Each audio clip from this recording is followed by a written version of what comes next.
রাজধানীর মোহাম্মদপুর টোকিও স্কয়ারের সামনে থেকে নিখোঁজ হওয়া ১১ বছরের কিশোরী আরিবা ইসলাম সুবাকে নওগাঁ থেকে উদ্ধার করেছে পুলিশ।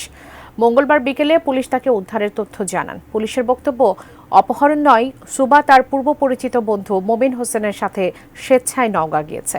স্বপন আহমেদ জানাচ্ছেন বিস্তারিত। ২ ফেব্রুয়ারি বিকেল ৫টা সিসিটিভি ফুটেজে দেখা যায় ফুফুতো ভাইয়ের সাথে মোহাম্মদপুরের আত্মীয়র বাসা থেকে বের হয় আরিবা ইসলাম সুবা। পরে একটি শপিং কমপ্লেক্সে ঢুকতে দেখা যায় তাকে। ঘণ্টাখানেক শপিং কমপ্লেক্সের ভেতরেই ছিল সুবা ও তার মামাতো ভাই। সে সময় অন্য একটি ছেলেকেও তাদের পাশে দেখা যায়। তারপর থেকে সামাজিক যোগাযোগ মাধ্যমে সুবার নিখোঁজ হওয়ার তথ্য ছড়িয়ে পড়ে। সুবার বাবা সেদিনই রাজধানীর আদাবর থানায় সাধারণ ডায়েরি করেন। পরে রাজধানী সহ বিভিন্ন জায়গায় অভিযান শুরু করে পুলিশ। তথ্য প্রযুক্তি সহায়তায় ও সিসিটিভির ফুটেজ দেখে মমিন হোসেন নামের ২১ বছরের একটি ছেলেকে শনাক্ত করে পুলিশ। ঘটনার দুদিন পর মঙ্গলবার বিকেলে নওগাঁ সদরে সেই মমিন হোসেন নামের ছেলেটির বাসায় সুবার সন্ধান পায় পুলিশ।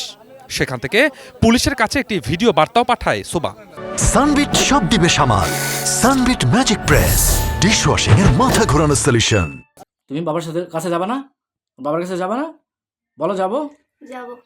পুলিশ জানায় পূর্ব পরিচিত মমিনের সাথে সুবার আগে থেকেই সখ্যতা ছিল। অপহরণ বা অন্য কিছু নয়, নিজের ইচ্ছাতেই মমিনের সাথে চলে যায় কিশোরী সুবা। আমরা যেটা জেনেছি বা আমাদের কাছে যে প্রমাণ আছে যে মেয়ের পরিবারের পক্ষ থেকে বারবার ছেলের পরিবারকে বলা হয়েছে কোনোভাবেই যাতে মেয়েকে হস্তান্তর করা না হয় পুলিশের কাছে, এবং পুলিশকে যাতে কোনো তথ্য দেওয়া না হয়।